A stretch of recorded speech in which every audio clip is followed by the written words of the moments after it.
You didn't touch me, right? 4 words. That's all it took to shatter a good man's life. Daniel Reed had spent 17 years building his reputation on one simple principle: do the right thing, even when no one's watching. But when a single photograph stripped of context went viral, the truth didn't matter anymore. Whispers became accusations, kindness became suspicion, and a father who'd only tried to protect his boss found himself fighting for everything he'd worked to build. This is the story of what happens when integrity meets injustice, and why character always outlasts rumors. If you stay until the end, hit that like button and drop a comment with your city so I can see how far this story travels. The rain hadn't stopped for 3 days.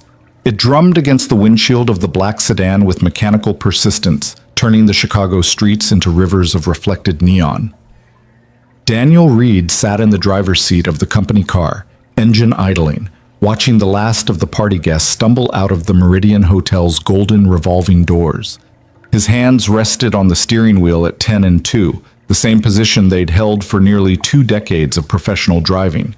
Some habits became part of your DNA.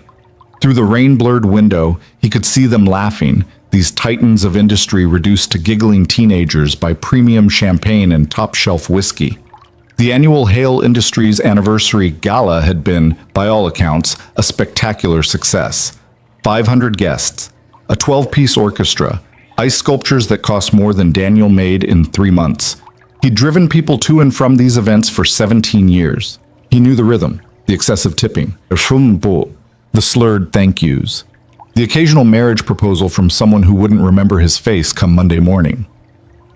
Daniel had learned to smile politely, accept whatever they offered, and forget everything he'd witnessed by the time he pulled into his own driveway. That was the job. Professional invisibility. His phone buzzed against the center console. A text from Marcus, head of security. CEO needs a ride. You available? Daniel glanced at the clock. 11:47 p.m. Lily would be asleep by now, safe with Mrs. Chen from 4B who watched her on nights like these. His daughter was used to his irregular hours, had been since her mother left when she was 2. 7 years of just the two of them, building a life from the wreckage of abandonment. On my way, he typed back. He pulled the sedan up to the hotel entrance, ignoring the honk from a taxi he'd cut off. The doorman, Gerald, who Daniel had been greeting for the better part of 2 decades, gave him a knowing nod. She's in rough shape tonight, Gerald said quietly, opening the rear door. Anniversary of her father's passing. She doesn't usually... He didn't finish. Didn't need to. Victoria Hale emerged from the hotel lobby like a ship taking on water. Her silver evening gown, which had probably looked stunning 6 hours ago, now hung slightly askew. Her carefully styled blonde hair had begun to escape its pins, but it was her eyes that told the real story. Red-rimmed, unfocused, swimming in something that looked less like intoxication and more like drowning. She was 42 years old and ran a company worth $1.3 billion. Tonight, she could barely stand. Ms. Hale, Daniel said, moving to steady her elbow. Let me help you. She looked at him, really looked at him, for what might have been the first time in 5 years of him driving her to board meetings and airport runs and the occasional personal errand. Daniel, she said, his name thick on her tongue. You have kind eyes. Has anyone ever told you that? Let's get you home, ma'am. The drive to her Lincoln Park brownstone should have taken 20 minutes. Daniel made it in 15, navigating the rain-slicked streets with the expertise of someone who knew every shortcut, every timing of every light. In the back seat, Victoria had gone quiet, not sleeping, but somewhere close. He watched her in the rear-view mirror, this woman who signed his paychecks, who he'd heard give presentations that could make investors weep with enthusiasm, now curled against the leather upholstery like a child. He would have been 79 today, she said suddenly. My father. Daniel kept his eyes on the road. I'm sorry for your loss, Ms. Hale. Everyone called him a visionary, a genius, a pioneer. Her laugh was bitter, broken. No one called him a father. Because he wasn't, not really. He was married to the company, and when he died, he left it all to me, like it was some kind of consolation prize for a childhood I never got to have. This was dangerous territory.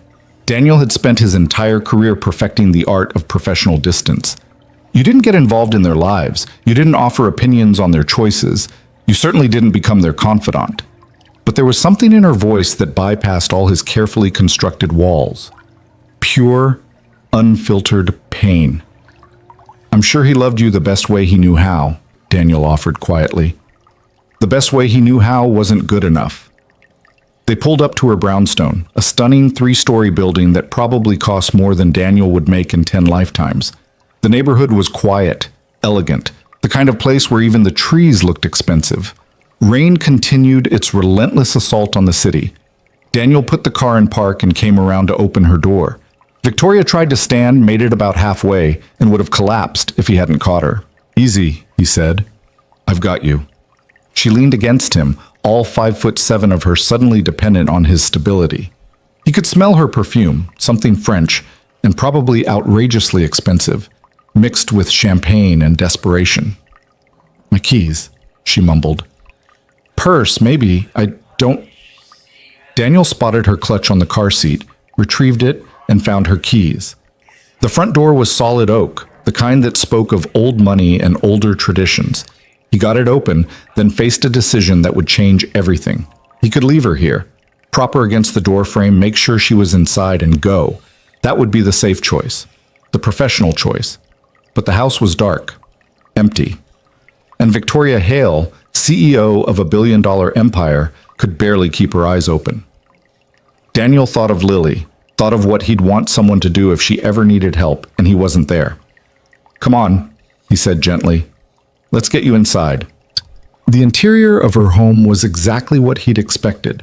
Hardwood floors, artwork that belonged in museums, furniture that whispered rather than shouted wealth. He helped her to the living room, lowering her onto a leather couch that probably cost more than his car. Water, he said. You need water. He found the kitchen, all marble and stainless steel, and filled a glass. When he returned, Victoria had managed to remove her heels and was staring at nothing, tears tracking mascara down her cheeks. I'm so tired, she whispered. So tired of being strong, of being the one who has to have all the answers. Of being alone, Daniel finished quietly. She looked up at him, and for a moment something passed between them. Not attraction, not romance, just recognition. Two people who understood what it meant to carry weight no one else could see. Drink this, he said, handing her the water. All of it. She obeyed like a child, then set the glass down carefully on the coffee table. You're a good man, Daniel Reed, she said. I don't tell you that enough. I don't tell anyone anything enough. That's the problem with being at the top. Everyone thinks you have it all figured out. No one thinks you might be just as lost as they are. You should sleep, Ms. Hale. Victoria, she corrected. Tonight, just... Victoria. He nodded. You should sleep, Victoria.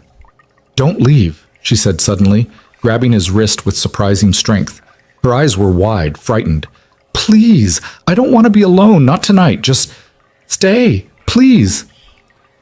Every alarm in Daniel's head went off simultaneously. This was exactly the kind of situation that could be misinterpreted, misconstrued, weaponized. He should leave. He absolutely should leave. But she was terrified. Actually terrified. I'll stay until you fall asleep, he heard himself say. But then I need to go home to my daughter. Relief flooded her features. Thank you. He helped her to her bedroom, tastefully decorated in shades of cream and gold, and made sure she was situated safely on top of the covers, still fully dressed. He found a throw blanket in a nearby chair and draped it over her. You're safe, he said. I promise. She was asleep before he finished the sentence. Daniel returned to the living room and sat on the couch, pulling out his phone. A text from Mrs. Chen. Lily's sleeping like an angel. Take your time. He set an alarm for midnight, 15 minutes away. He'd stay until then, just to make sure Victoria didn't need anything, then slip out quietly. No one would ever need to know he'd been here beyond driving her home. The house settled around him with the particular quiet of expensive real estate. Rain continued its percussion against the windows. Daniel closed his eyes, just for a moment. Just for a moment. The alarm never went off. His phone had died somewhere around 12:30 a.m., battery finally giving up after a 16-hour shift. Daniel didn't wake until 6:17 a.m. when pale morning light crept through the blinds and his driver's instinct, honed by years of early airport runs, jolted him awake. "Oh no," he breathed, sitting up too quickly. "No, no, no." He'd fallen asleep. On his boss's couch. In his boss's house. Daniel stood, his back protesting the night spent on furniture not designed for 6'2" frames. He needed to leave. Now. Before this turned into something that could be... What the hell?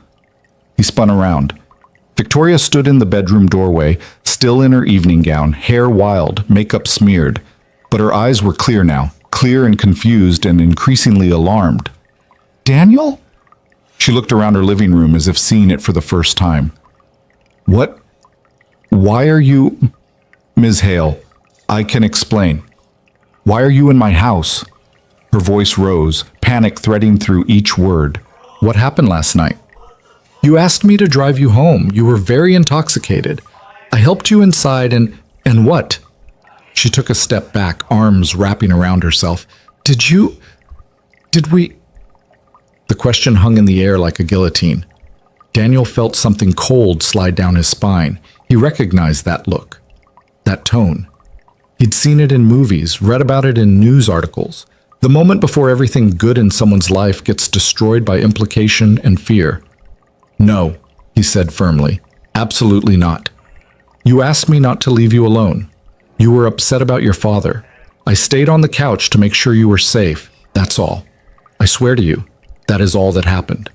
Victoria pressed her fingers to her temples, trying to piece together a night that alcohol had stolen from her memory. I can't remember. The party, and then... You had a lot to drink. I drove you home. You couldn't find your keys. I helped you inside, got you water, made sure you were safe in your room. I was going to leave once you fell asleep, but He gestured helplessly at the couch. "I fell asleep. My phone died. I'm so sorry. This looks terrible. I know it does, but I promise you, you didn't touch me." It wasn't a question anymore. It was something else. A statement searching for confirmation. "No, ma'am. I didn't touch you. I would never..." The sound of a camera shutter cut through his words. Both of them turned toward the window. Outside, barely visible through the sheer curtains, someone was lowering a phone. A woman in jogging clothes, early morning runner who'd apparently decided that a man leaving Victoria Hale's brownstone at 6:20 a.m. was worth documenting. "Wait!" Daniel moved toward the door, but the woman was already gone, jogging down the street with evidence of something that hadn't happened. Evidence of a crime that was never committed. Evidence that looked to anyone without context like exactly what it wasn't. Victoria sank onto the couch, her face pale. "This is bad." "It was innocent," Daniel said, even as he felt the foundation of his life beginning to crack. "Nothing happened." "It doesn't matter what happened," Victoria said quietly. "It matters what it looks like. And Daniel, this looks..." She didn't finish. She didn't have to. Daniel's phone, which he'd plugged into a charger he'd found in his car, buzzed back to life. Immediately, it erupted with notifications, texts, missed calls, alerts from social media platforms he barely used. With shaking hands, he opened the first message. It was from Marcus, head of security. "Call me immediately." The second was from another driver. "Dude, what did you do?" The third included a link. Daniel clicked it. The photo was already going viral. Victoria Hale's brownstone, clearly identifiable. Daniel, in his driver's uniform, visible through the window in the early morning light. The caption, "CEO's driver doing the walk of shame? Hale Industries scandal brewing?" In 6 hours, it had been shared 40,000 times. "I should go," Daniel said numbly. My daughter, I need to..." "Daniel." Victoria stood, and for a moment she looked like the CEO again. Composed. In control. "I'll handle this. I'll make a statement. I'll tell them exactly what happened." But even as she said it, they both knew the truth. In the court of public opinion, explanations came too late and mattered too little. The damage was already done. Daniel made it to his car, hands shaking so badly he could barely get the key in the ignition. His phone continued its relentless buzzing, more messages, more notifications, the story spreading like wildfire through the company, through the industry, through the internet's insatiable appetite for scandal. He drove home on autopilot, barely seeing the streets he'd navigated thousands of times. When he pulled into his apartment complex parking lot, Mrs. Chen was waiting by his door, Lily beside her with her backpack ready for school. "Daniel," Mrs. Chen said carefully, people have been calling, reporters, I think. I didn't answer, but thank you for watching her," he said, his voice mechanical. "I'll take it from here." "Daddy!" Lily ran to him, wrapping her 9-year-old arms around his waist. "You're home. Mrs. Chen made pancakes. They had chocolate chips." He held his daughter like she was the only real thing in a world rapidly turning to smoke and mirrors. "That's great, sweetheart," he managed. That's really great." Mrs. Chen gave him a look that said she knew something was wrong but wouldn't ask with Lily present. "Call if you need anything." Inside their small 2-bedroom apartment, Daniel went through the motions of normal morning routine. He made Lily's lunch, checked her homework folder, braided her hair the way she liked it, even though his hands were shaking. "Are you okay, Daddy?" she asked, studying him with those too perceptive eyes. "You seem sad." "I'm fine, baby. Just tired. It was a long night." "Did you drive important people to important places?" "Something like that." He walked her to the bus stop, waved as she climbed aboard, watched the yellow vehicle carry away the only pure thing in his life. Then he returned to the apartment and finally let himself look at the damage. The photo had exploded across social media. The comments were vicious, creative in their cruelty. Guess we know how he kept his job for 17 years. CEO and the help. Tale as old as time. Wonder how long this has been going on. Gold digger spotted. She's worth billions. He drives a car.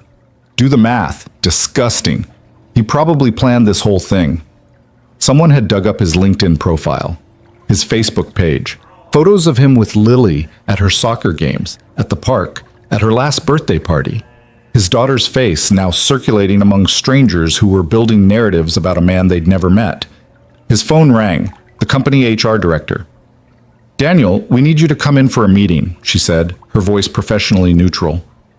"Today, as soon as possible." "I didn't do anything wrong," he said.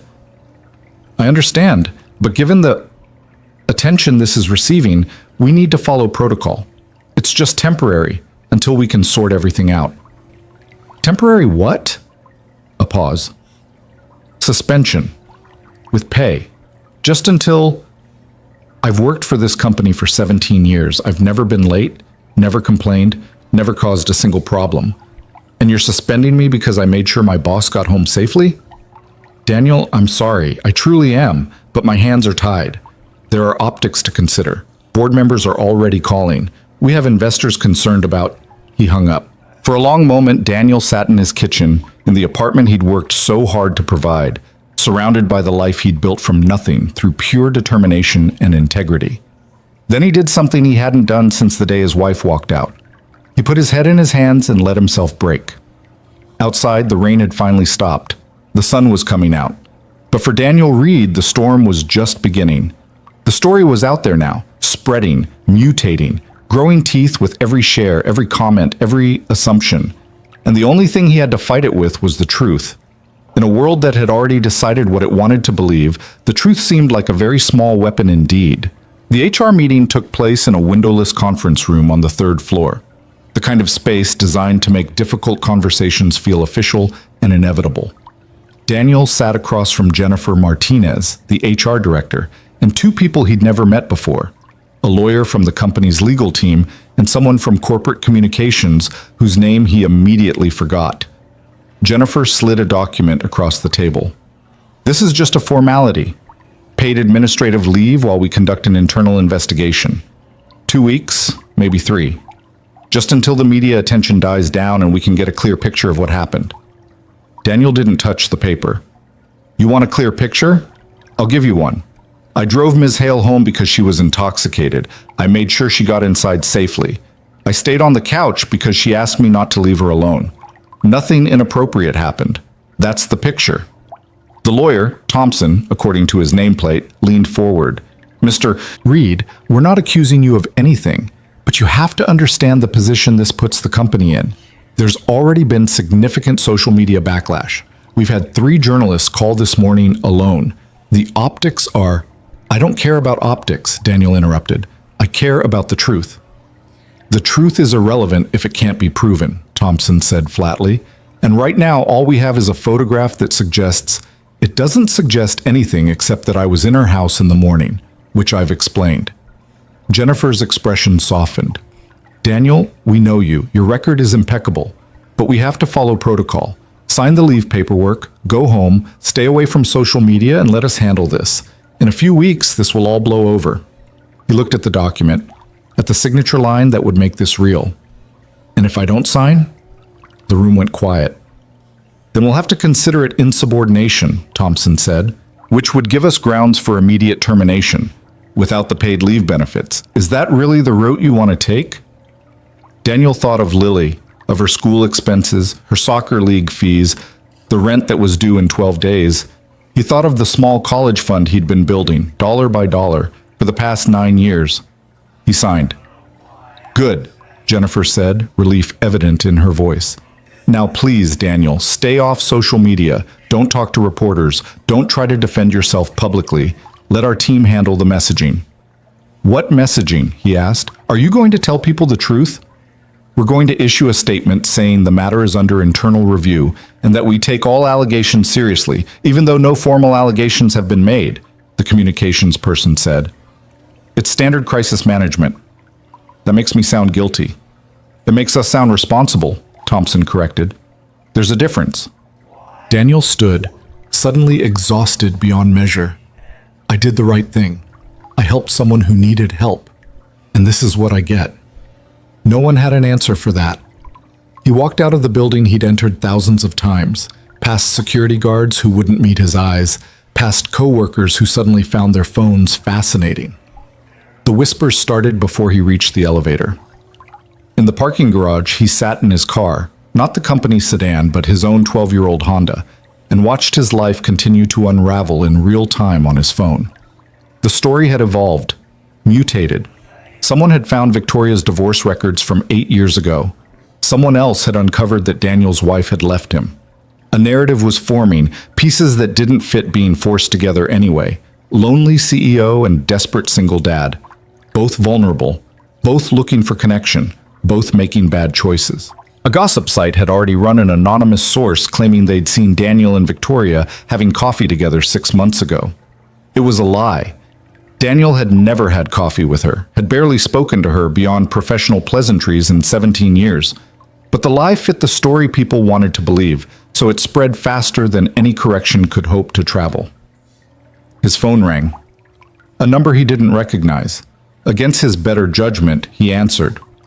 Mr. Reed, this is Amanda Chen from Chicago Tribune. I'm writing a piece about the allegations surrounding you and Victoria Hale, and I wanted to get your side of the story. There are no allegations, Daniel said, and there is no story. I drove my boss home, that's all. So you're denying that you spent the night at a residence?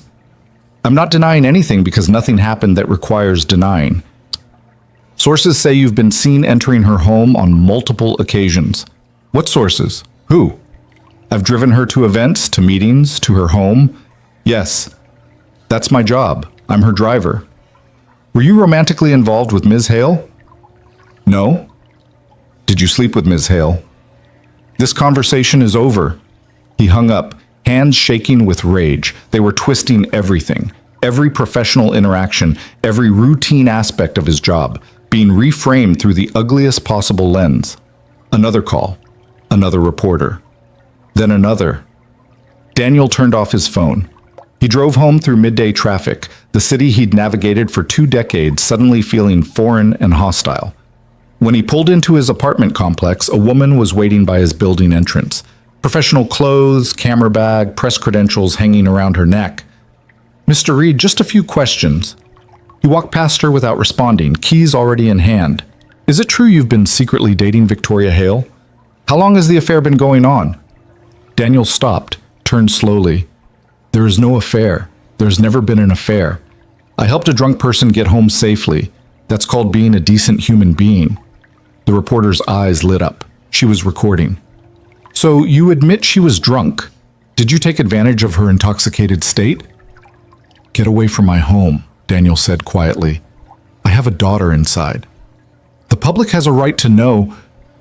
The public has a right to nothing, especially not lies. He went inside, locked the door, and leaned against it. Through the peephole, he could see the reporter making a phone call, probably to her editor, probably already spinning his words into something they weren't. Mrs. Chen appeared in the hallway, concern etched deep in her face. "Daniel, what's happening? That woman has been here for an hour, and people keep calling the building manager asking about you." It's a misunderstanding," he said. "It'll blow over." But he could see she didn't believe him. Could see the doubt creeping in even here, with a woman who'd known him for 7 years, who'd watched Lily grow up, who'd never had reason to question his character. That was the insidious thing about rumors. They infected everything, made people wonder, made them look at familiar faces and see strangers. "Lily gets home at 3:30, Mrs. Chen said carefully. Maybe she should come to my apartment today, until things settle down." "No," Daniel said, more sharply than intended. "She comes home. To me. Like always." Mrs. Chen nodded, but her expression said what her words didn't. She was worried about what Lily might hear, what she might see, what damage was being done to a 9-year-old girl whose father was being destroyed by speculation. Daniel made it to his apartment, locked himself inside, and finally let himself look at the full scope of the disaster. Twitter was a wasteland of hot takes and moral outrage. Facebook groups dedicated to corporate scandals had picked up the story. Someone had started a Reddit thread analyzing every photo they could find of Daniel and Victoria, looking for evidence of a relationship that didn't exist. And the company, his company, where he'd worked for 17 years, had issued their statement. Hale Industries takes all workplace conduct matters seriously. We are conducting a thorough internal investigation and will take appropriate action based on our findings. The employee in question has been placed on administrative leave pending the outcome of this review. The employee in question, not Daniel Reed, who had perfect attendance. Not Daniel, who had won Driver of the Year 4 times. Not Daniel, who had literally saved a board member's life by knowing CPR when the man had a heart attack in the back seat 3 years ago. Just the employee in question. His phone, still off, began to vibrate with such frequency that he finally turned it back on just to stop the noise. 63 missed calls, over 200 text messages. His voicemail was full. Most were from reporters, but some were from people he knew, people he'd worked with, and those were somehow worse. "Hey man, just wanted to say I don't believe what they're saying. You're a good guy.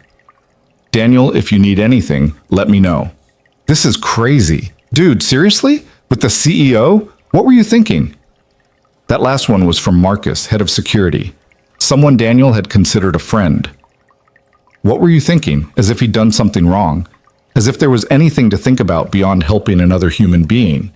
Daniel started typing a response, then deleted it. Then started again. Then deleted again. What could he say? How did you defend yourself against assumptions? Against photographs that told a story without context? Against a narrative that fed into every stereotype about power dynamics and ambitious men and wealthy women? He couldn't. That was the answer. He couldn't. So he did the only thing he could do. He cleaned the apartment. He did laundry. He prepared Lily's favorite dinner, spaghetti with the meat sauce she loved, garlic bread, salad with extra cherry tomatoes. He set the table carefully, making everything as normal as possible. When 3:30 arrived, he was waiting by the window. The school bus pulled up right on time. Lily bounded off, backpack bouncing, talking animatedly with another girl from her class. Normal. Everything was still normal in her world.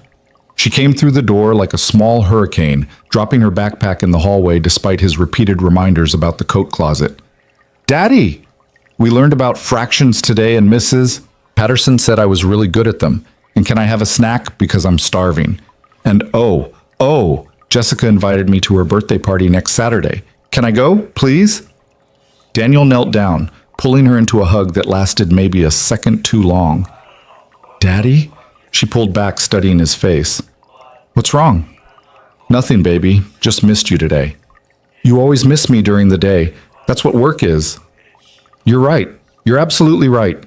He stood, ruffled her hair. Go wash your hands. Snacks on the table. She ran off, already chattering about something that happened at recess. Daniel watched her go, this perfect little person who trusted him completely, who believed unquestioningly in his goodness. He would protect that. Whatever else happened, he would protect her from this ugliness. Lily was halfway through her apple slices when she said, "Daddy, what's scandal mean?" Daniel's blood went cold. Where did you hear that word? Jessica's mom was talking on the phone when she picked Jessica up. She said something about scandals and your name. Lily frowned. Are you in trouble? He sat down across from her, choosing his words carefully.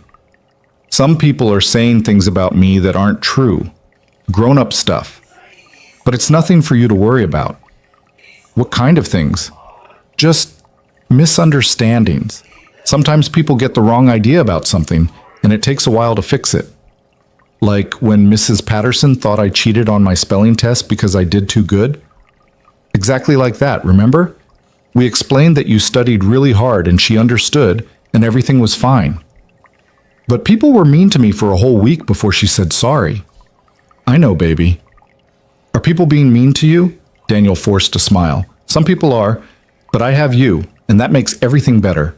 She seemed satisfied with that answer, returning to her snack. But Daniel saw the worry in her eyes, the way she kept glancing at him when she thought he wasn't looking. They made it through dinner, through homework, through her evening cartoons. Daniel went through all the motions, but part of him was somewhere else, watching his reputation burn down in real time across social media platforms he couldn't stop checking. By 8 p.m., the story had evolved again. A body language expert had analyzed the photograph, declaring that Daniel's posture suggested guilt and deception. A relationship therapist weighed in on the power dynamics between CEOs and their employees. A legal analyst discussed potential sexual harassment implications. None of them knew anything, but that didn't stop them from talking. After Lily went to bed, Daniel sat in his darkened living room and let himself feel the full weight of it. The injustice, the helplessness, the suffocating realization that he had no control over any of this. He'd done everything right. He'd lived a clean life, worked hard, been a good father, helped people when they needed it, and it meant nothing. One photograph, stripped of context, had erased 17 years of integrity. His phone buzzed, a text from a number he didn't recognize. You don't know me, but I work at Hale Industries. What you did was disgusting. You should be ashamed. Then another. Gold-digging loser. Hope you lose everything? Then another. Your daughter must be so proud of her daddy, the homewrecker. That last one made him throw his phone across the room, where it hit the wall with a crack that probably meant a broken screen. He didn't care. Let it break. Let everything break. Except it already had. The next morning, Daniel woke to find that the story had jumped from social media to legitimate news outlets. Local news. Then regional. Then, horrifyingly, national. Billionaire CEO's driver scandal rocks Hale Industries, read one headline. Inappropriate relationship alleged between Victoria Hale and employee, claimed another. The word alleged was doing a lot of heavy lifting, creating the appearance of journalism while spreading speculation as fact. Daniel made breakfast for Lily, scrambled eggs and toast, and tried to act like everything was normal. But when his daughter asked why he wasn't going to work, he had to invent an excuse about vacation days and caught up paperwork. She didn't quite believe him. He could tell. But she was 9, and 9-year-olds wanted to believe their parents, so she accepted the explanation. The real test came at the bus stop. 3 other parents were there, people Daniel had exchanged pleasantries with for years. People who'd attended the same school functions, the same parent-teacher conferences, the same end-of-year celebrations. When they saw him coming, their conversation stopped. Just stopped, mid-sentence, like someone had hit pause on reality. "Morning," Daniel said, trying to sound normal. 2 of them managed weak smiles. The third, Jessica's mother, pulled her daughter closer and turned away deliberately. "Mrs. Martinez," Lily said, waving, "Daddy said I can come to Jessica's party." "We'll see, honey," Mrs. Martinez said, not looking at Daniel. "We might need to keep it small this year." The message was clear. His daughter wasn't welcome anymore. Not because of anything she'd done, because of what people thought he'd done. Lily's face fell. She was smart enough to understand rejection even if she didn't understand why. The bus arrived, mercifully ending the interaction. Daniel watched Lily climb aboard, saw her slump into a seat alone when Jessica deliberately sat with another friend. He stood at the bus stop long after it pulled away, watching the taillights disappear, feeling something crack inside his chest. By noon, 3 more media outlets had called. A tabloid offered him $15,000 for an exclusive interview. A podcast wanted him to tell his side of the story on their show about workplace scandals. Everyone wanted a piece of the narrative. No one wanted the truth. Daniel's phone rang again. This time it was Victoria. He stared at the screen for 3 rings before answering. "Daniel?" she said, her voice tight. "We need to talk." "I don't think that's a good idea, Ms. Hale. Talking to you is what got me into this mess. I just got out of an emergency board meeting. They're pushing for your termination. They think keeping you on, even suspended, looks bad for the company. So fire me. Add it to the list of ways this has destroyed my life." I told them no. I told them exactly what happened, that you did nothing wrong, that you were being a decent human being. And did they believe you? Silence. "Some of them did," she finally said. "Others think I'm covering for you, or for myself, or that I'm not remembering clearly because I was intoxicated. The lawyer is advising we cut ties completely to limit liability." "Then do it." "Daniel, what do you want from me, Ms. Hale? You want me to say it's okay? That I understand? I don't. I helped you. I made sure you were safe. And now my daughter is being ostracized at school. Reporters are camped outside my apartment and I'm being called a predator by people who've never met me. I know. I'm sorry. Your apology doesn't fix this. Nothing fixes this. The story is out there. It's metastasized. And the truth doesn't matter because the truth is boring and the lie is interesting." He could hear her breathing on the other end of the line. Shaky. Uncertain. "There has to be something we can do," she said. "There isn't. You know it and I know it. So just do what you need to do. Fire me. Issue a statement. Protect your company. I'll figure out the rest." "Daniel, please." He hung up. For a long moment, he sat in his living room, in the apartment that suddenly felt like a trap, surrounded by the life he'd built that was crumbling one brick at a time. Then he did something he'd been avoiding. He opened his laptop and read the comments. Every single one. All the vitriol and speculation and judgment from strangers who knew nothing but felt entitled to everything. He read them until the words blurred together, until he felt hollowed out and numb. And somewhere in that darkness, a dangerous thought took root. Maybe silence was the wrong strategy. Maybe he needed to fight back. But fight with what? He had no platform, no money for lawyers, no connections to media. He had the truth, and the truth had proven to be the weakest weapon of all. So Daniel did the only thing left to do. He stopped fighting, he stopped explaining, he stopped caring what strangers thought. He picked Lily up from school himself that day, ignoring the stares from other parents. He took her for ice cream, her favorite chocolate chip and a waffle cone. He listened to her talk about fractions and recess and a book she was reading about a girl who could talk to animals. He gave her normalcy, or as close to it as he could manage. That night, after she was asleep, Daniel sat at his kitchen table and wrote down everything that had happened. Every detail, every conversation, every moment from the night that had destroyed his life. He wrote it not for publication or defense, but for himself. For Lily, in case she ever needed to know the truth. For the record, so that somewhere, in some form, the actual events would exist untainted by speculation. When he finished, it was 3 a.m. He saved the document, backed it up, and then sat staring at his broken phone screen. The notifications had slowed. The story was starting to age out of the news cycle. In a day or two, something new would capture the internet's attention. Some fresh scandal. Some different person to crucify. But the damage would remain, the stain on his reputation, the questions that would follow him. The whispers whenever he walked into a room. Daniel Reed, who'd spent 17 years building a life based on integrity, had learned a hard truth. Character doesn't protect you from character assassination. And silence, no matter how dignified, sounds an awful lot like guilt to people who've already decided what they want to believe. The rain started again sometime around 4 a.m. Daniel listened to it drum against the windows, washing nothing clean, changing nothing, just falling, because that's what rain does. In 12 hours, Lily would wake up. She'd need breakfast and lunch packed and someone to French braid her hair for school pictures. She'd need a father who was present, who was strong, who could pretend that everything was fine. Daniel could do that. He'd been doing it for 7 years since the day his wife walked out. He could keep doing it for as long as necessary, even if inside he was breaking, even if the weight of undeserved shame was crushing him slowly, methodically, publicly. He could endure. He had to. Because giving up wasn't an option when you had a 9-year-old daughter who still believed her father could fix anything, even things that were irreparably broken.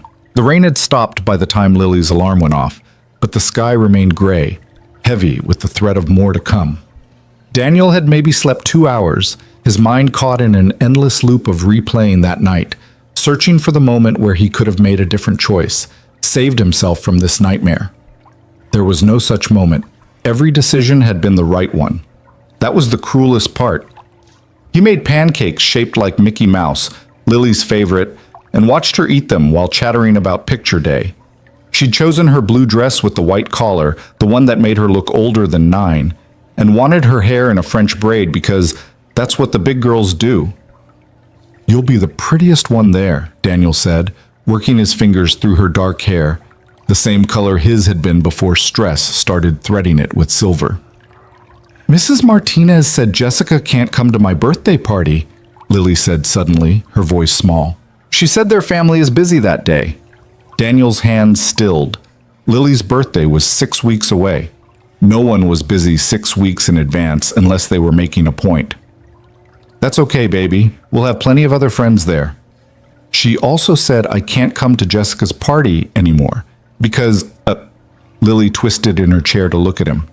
"Because of the bad things people are saying about you." The pancakes turned to ash in Daniel's throat. "Lily, are they true? The things people are saying?" He knelt down so they were eye level. "No, none of it is true. I helped my boss get home safely when she wasn't feeling well. That's all. Some people are making it into something it's not." "Why would they do that?" "Because sometimes people like stories more than they like truth. And stories about good people doing bad things are more interesting than stories about good people doing good things." She considered this with the seriousness only a 9-year-old could muster. "That's stupid." "Yeah, baby, it really is." After Lily left for school, Daniel sat in the silence of his apartment and waited for the other shoe to drop. It came at 10:47 a.m. in the form of an email from HR.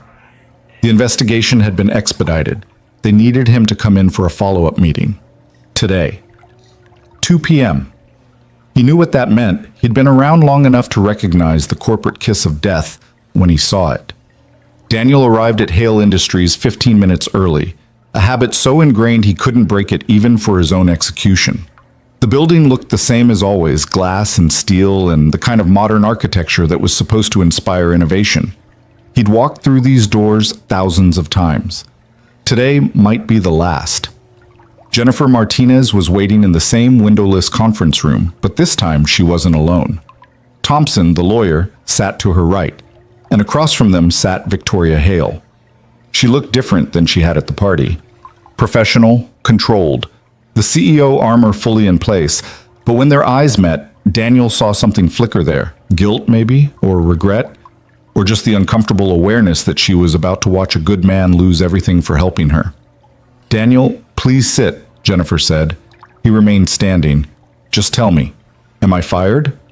"The board has reviewed all available information," Thompson began, his voice as flat and emotionless as a legal document. "And while we found no direct evidence of misconduct, because there was no misconduct, the situation has created significant reputational concerns for the company. Our stock dropped 3% yesterday. We've received hundreds of emails from concerned customers and investors. The media attention shows no signs of abating. So I'm being fired for optics." "You're being offered a severance package," Thompson corrected, sliding papers across the table. 6 months' salary, continuation of health benefits for a year, a neutral reference letter.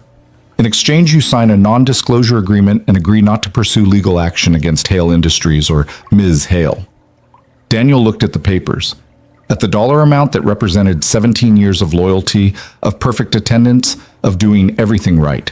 6 months. That was what his integrity was worth. And if I don't sign? Then we terminate for cause based on violation of company policy regarding appropriate professional boundaries, and you receive nothing. What violation? What boundaries?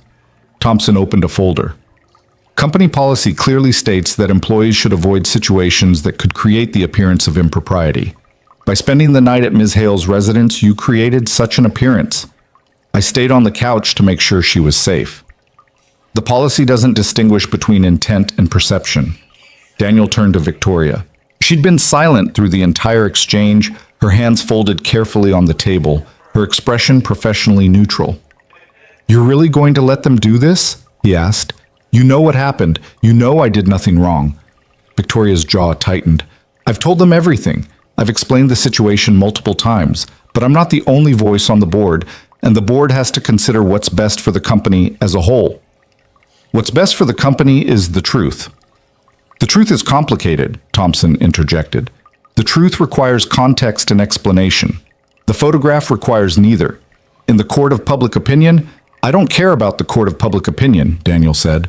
"I care about actual justice, actual fairness. I did my job. I did it well for 17 years, and now you want to erase all of that because of one night where I made the mistake of being a decent human being." The room fell silent. Victoria looked down at her hands. Jennifer shifted uncomfortably. Only Thompson remained unmoved, a lawyer doing lawyer things, reducing human lives to acceptable risk calculations. "The offer stands until 5 p.m. today," Thompson said. "After that, we proceed with termination for cause." Daniel stared at the papers. 6 months of salary would cover his expenses while he looked for new work. The health insurance would protect Lily. The neutral reference might help him find another job, though he doubted any reference could compete with the first page of Google results for his name. But signing meant admitting, in some legal sense, that there was something to admit to. It meant accepting payment for silence, as if he had something to hide. "I need to think about it," he said. "You have until 5, Thompson repeated. Daniel walked out without another word. He made it to the parking garage, to his car, before the rage hit him full force. He slammed his hand against the steering wheel once, twice, 3 times, until his palm stung and the horn blared, and he didn't care who heard. 17 years. Gone. Not because he'd done anything wrong, but because he'd been photographed doing something that looked wrong to people who didn't know better and didn't care to learn. His phone buzzed. A text from a number he'd deleted but still recognized. His ex-wife. Saw the news. "This is exactly the kind of thing I was afraid of. You and your helping people. Look where it got you. I'm filing for full custody. Lily deserves better than this." Daniel read the message 3 times, each time finding new depths to the betrayal.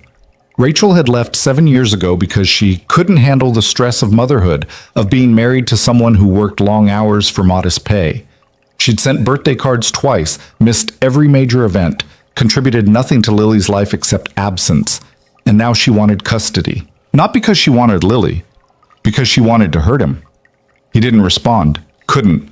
What would he even say? Instead, he drove. No destination in mind, just movement, the city scrolling past like scenery in someone else's life.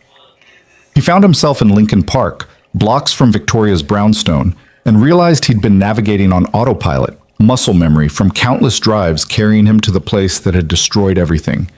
He parked across the street and stared at the building. It looked peaceful in the gray afternoon light, expensive, untouched by the chaos that had radiated outward from one night, one moment of misplaced kindness. His phone rang. Victoria. This time he didn't hesitate. "What do you want?" "Don't sign the papers," she said immediately. "Don't take the settlement." "Why?" "You were sitting right there. You let them do this." "Because I had to see what they were offering before I could make my next move. Daniel, I spent all of last night reviewing security footage from that night." Something in her tone made him sit up straighter. "What security footage?" "My house has cameras, front door, back door, living room, hallway, everything except the bedrooms and bathrooms. I forgot about them in all the chaos, but last night I couldn't sleep, and I kept thinking there had to be some way to prove what really happened. Daniel's heart started beating faster. And it shows everything. You helping me inside, you getting me water, you settling me in my room and leaving, you sleeping on the couch, never moving, never doing anything except exactly what you said you did. Hope, dangerous and painful, bloomed in his chest. That's evidence. That proves you're telling the truth, which I always knew, but now I can show everyone else. Why didn't you mention this in the meeting? Because Thompson and the board don't want evidence. They want this to go away quietly. If I'd brought up the footage, they would have found a way to suppress it, to claim privacy concerns or that it was inadmissible or some other legal nonsense. I need to control how and when this information comes out. Daniel gripped the phone tighter. So what now? Now you don't sign anything. You give me 24 hours, and you trust me. Trust. The word hung between them, heavy with irony. His trust had gotten him into this mess. His trust that doing the right thing mattered, that truth would prevail, that integrity was its own reward. Ms. Hale, Victoria, please. After everything, just Victoria. Victoria, I appreciate what you're trying to do, but I have a daughter, I have bills. I can't afford to make dramatic stands on principle when my ex-wife is threatening to take my child and I might not have health insurance in a week. I know what I'm asking. But Daniel, if you sign those papers, you're letting them write the ending. You're accepting that guilt by association is justice. And I won't let that happen to someone who is only trying to help me. This isn't about you anymore. This is about my life. Then let me help you save it. 24 hours, that's all I'm asking. Daniel closed his eyes, weighing impossible options. The safe choice was obvious. Sign the papers, take the money, disappear into whatever quiet life he could build from the wreckage. The dangerous choice was trusting a woman he barely knew to fix a situation that seemed irreparably broken. What are you planning? He asked. Something I should have done from the beginning. The truth, all of it, public and unedited. She hung up before he could respond. Daniel sat in his car across from the brownstone that had become the epicenter of his destruction and tried to imagine what Victoria meant. The truth had been available all along. It hadn't mattered. Why would it matter now? But doubt, once planted, was hard to uproot. What if she really did have footage? What if there was a way to prove, definitively and irrefutably, that nothing had happened? What if the truth could actually win? He drove to Lily's school, arriving 20 minutes before dismissal. He sat in the pickup line, watching other parents arrive in their SUVs and minivans, chatting with each other, living normal lives where scandals were things that happened to other people. When Lily emerged, she ran to the car with her backpack bouncing, but her smile was forced. He could see the strain around her eyes. "How was picture day?" he asked as she buckled in. "Fine. The photographer said I had a pretty smile." "You do, the prettiest." They drove in silence for a few blocks before Lily said, "Some kids at recess were talking about you, about the pictures online. They said bad things." Daniel's hands tightened on the wheel. "What kind of things?" "That you're a bad person, that you did something wrong with your boss. I told them they were lying, but..." Her voice cracked. "Why won't anyone believe us, Daddy?" He pulled over, right there on a residential street, and turned to face his daughter. She was crying now, quiet tears that she was trying to hide by looking out the window. "Come here," he said. She unbuckled and climbed into the front seat, curling against him the way she had when she was little, and the world seemed too big and scary. "I need you to listen to me very carefully," Daniel said. "What people are saying isn't true. You know it's not true. I know it's not true. And soon, everyone else is going to know it too." "How?" "Because the truth has a way of coming out. It just takes time sometimes." "I hate waiting." "Me too, baby. Me too."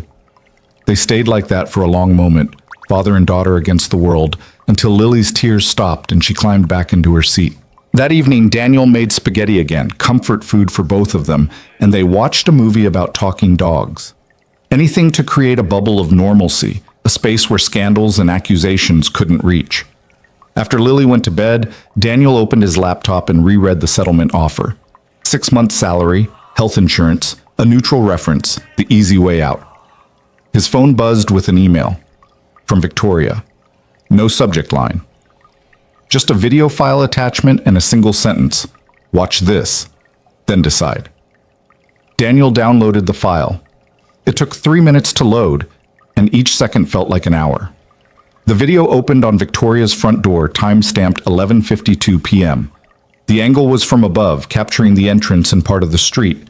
Daniel watched himself help Victoria out of the car, her stumbling, his steady support. The audio was clear enough to hear their conversation. Easy, I've got you. You're a good man, Daniel Reed. The footage continued. Inside the house now, multiple camera angles edited together. Daniel getting water. Victoria on the couch, crying, talking about her father. Daniel's careful movements, his professional distance, his obvious discomfort with the situation. Then the most crucial part, Victoria asking him to stay. Begging, actually, her fear of being alone palpable even through the camera. Daniel's reluctance. His eventual agreement, him helping her to her room, leaving immediately, returning to the couch. The footage showed him sitting there for 20 minutes, checking his phone, clearly waiting for her to fall asleep so he could leave. It showed the exact moment he closed his eyes, just for a second. Then sleep claiming him despite his best intentions. It showed a man doing nothing except trying to help someone who needed it. The video ended with mourning. Victoria emerging from her bedroom, confused and frightened. Daniel's immediate explanation. The fear in both their faces when they realized how this would look. It showed, frame by frame and second by second, the absolute truth. Daniel watched it twice, then a third time, then sat back, something releasing in his chest that he hadn't realized he'd been holding clenched for days. Evidence. Real, undeniable, uneditable evidence. Another email arrived. This one from Victoria's personal account, longer. Daniel, I've spent the last 3 days trying to work within the system, trying to convince the board, trying to manage the PR, trying to protect the company's reputation while also protecting you. But I've realized something. The system isn't designed for truth, it's designed for damage control. And you deserve better than being controlled damage. Tomorrow morning, I'm calling an all-hands meeting. Every employee, every department. I'm going to show them this footage.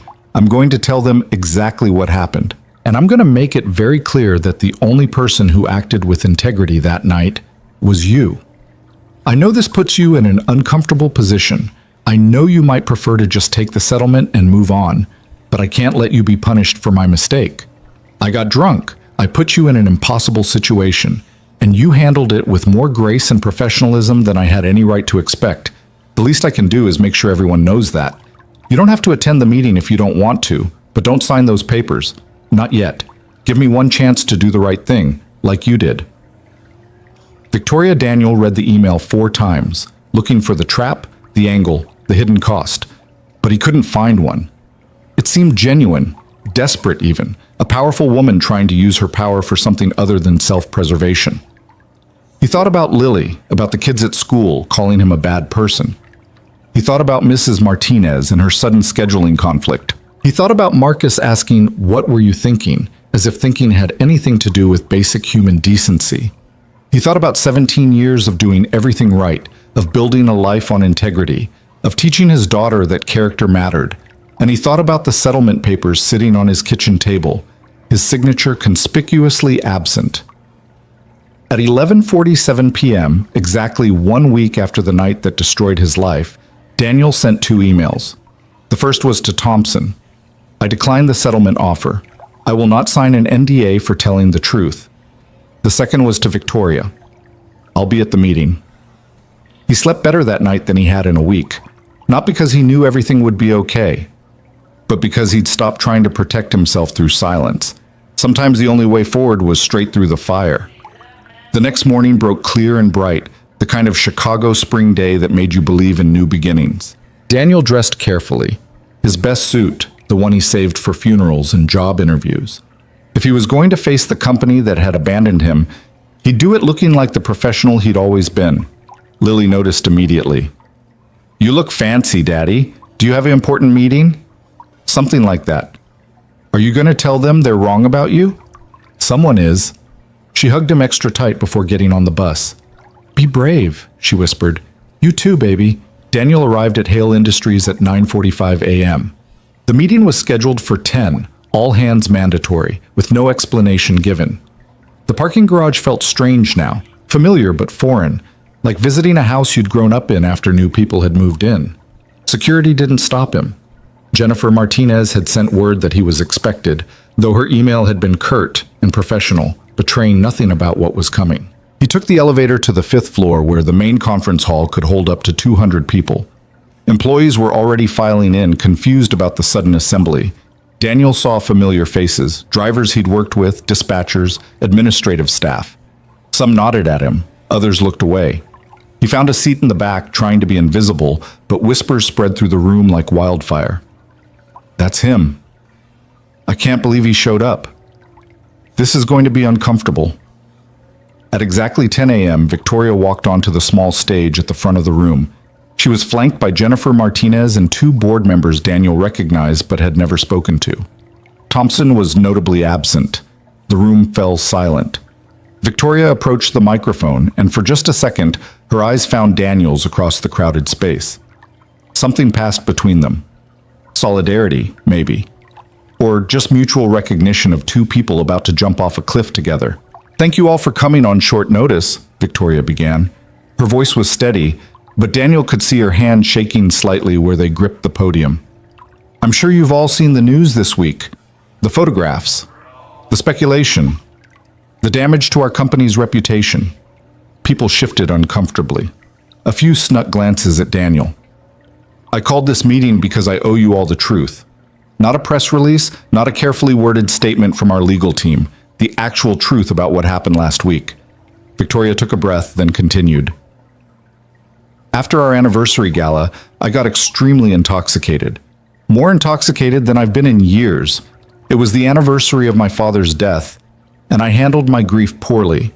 Daniel Reed, who has been a driver for this company for 17 years, drove me home. The room was absolutely silent now. When we arrived at my house, I couldn't find my keys. I could barely stand. Daniel helped me inside, got me water, made sure I was safe. And then, because I was frightened and grieving and not thinking clearly, I asked him not to leave me alone. Someone in the front row gasped softly. Daniel stayed, on my couch, fully clothed, never entering my bedroom after he made sure I was settled, never touching me, never doing anything except making sure I didn't hurt myself in my intoxicated state. Victoria paused, letting that sink in. He fell asleep on the couch. His phone died. In the morning, I woke up confused and frightened, and I asked him a terrible question. A question that implied he might have taken advantage of me. He hadn't.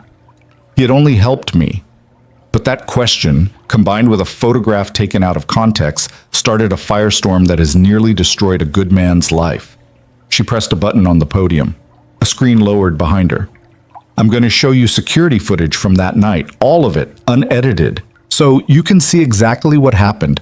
And then I'm going to tell you what we're going to do about the injustice that has occurred. The video played. Every second that Daniel had watched the night before, now projected for 200 people to see. The room remained utterly silent throughout, the only sound the audio from the footage itself. When it ended, Victoria let the silence stretch for a long moment.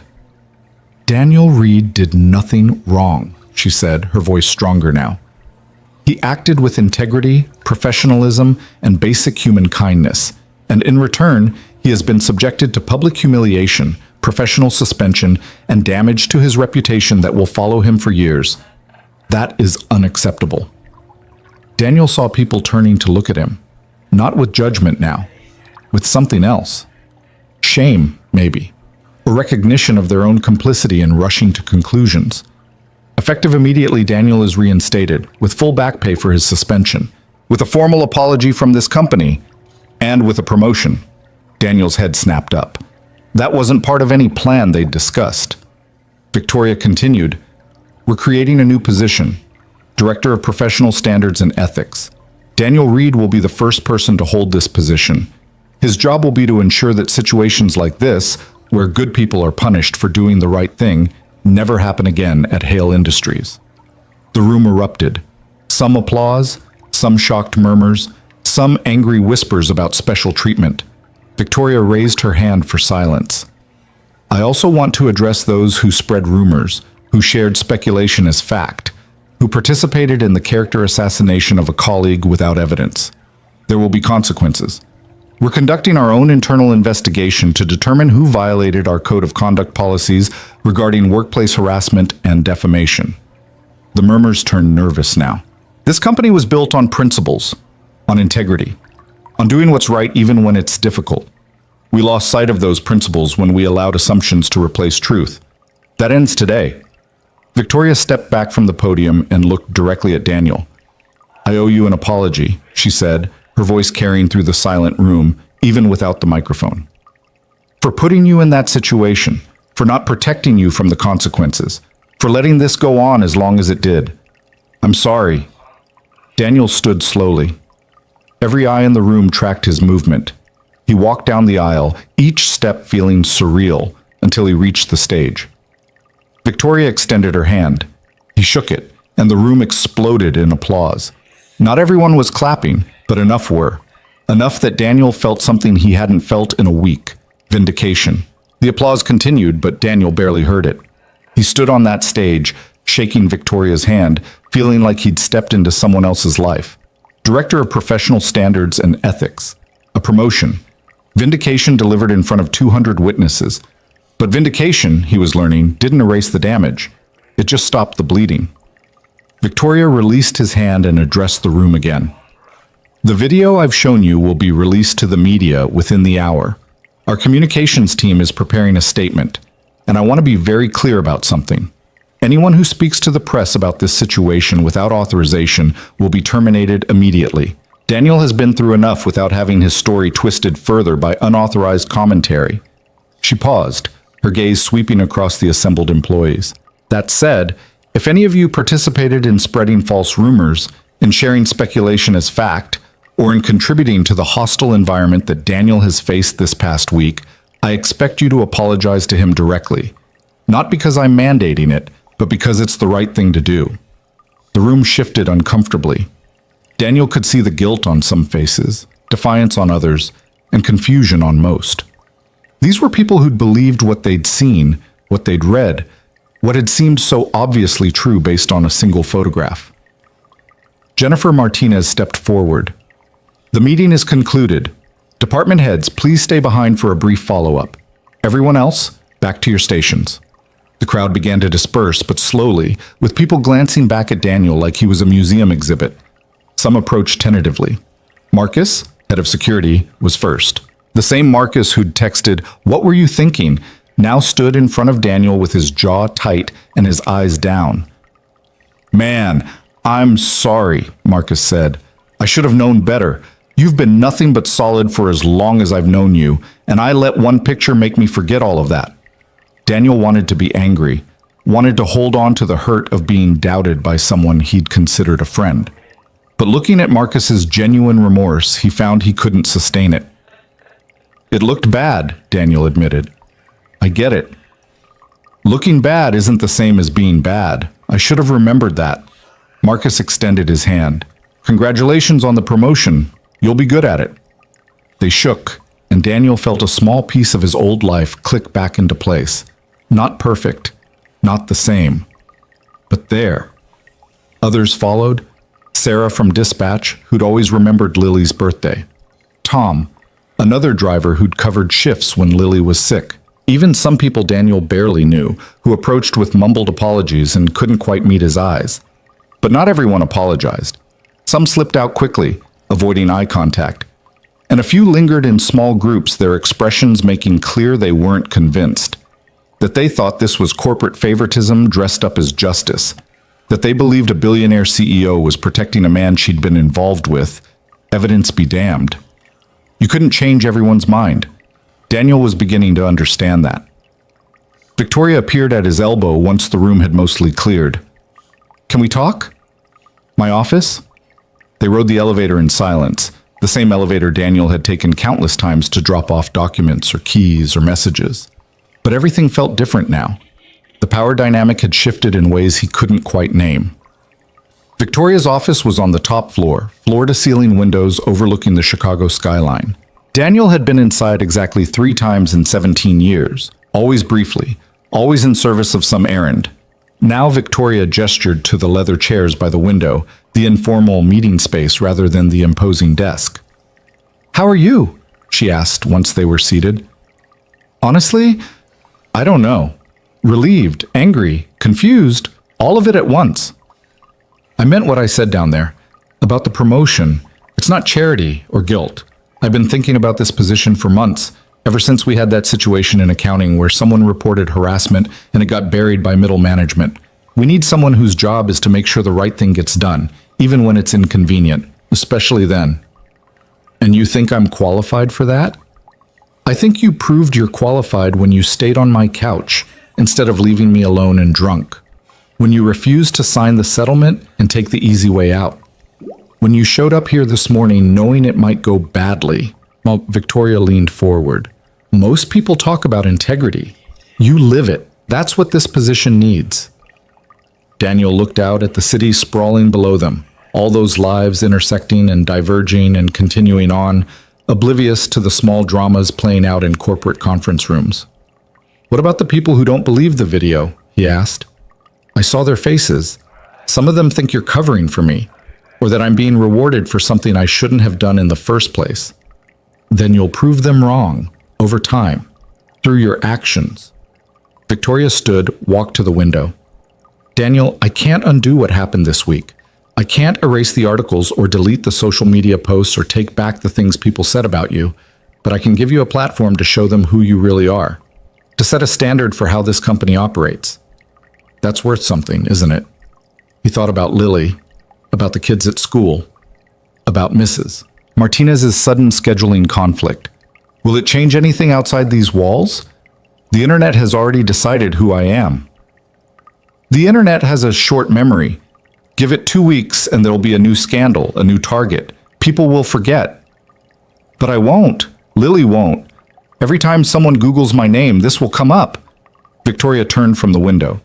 Then you make sure the rest of your story is so much bigger and better that this becomes a footnote. A bad chapter in a good book. Not the whole story. It sounded reasonable when she said it like that. Logical. But Daniel had learned this past week that logic and emotion rarely occupied the same space, and his emotions were still raw and jagged and looking for something to cut. "I need to think about it," he said. "The position. All of it. Take the time you need. But Daniel, the offer is genuine, and it's there whether you decide to stay or go. You've earned that." He left her office with a folder containing the job description, salary information, a 40% increase from his driver wages, and a formal letter of apology from the company. On paper, it looked like justice. In his chest, it felt more complicated.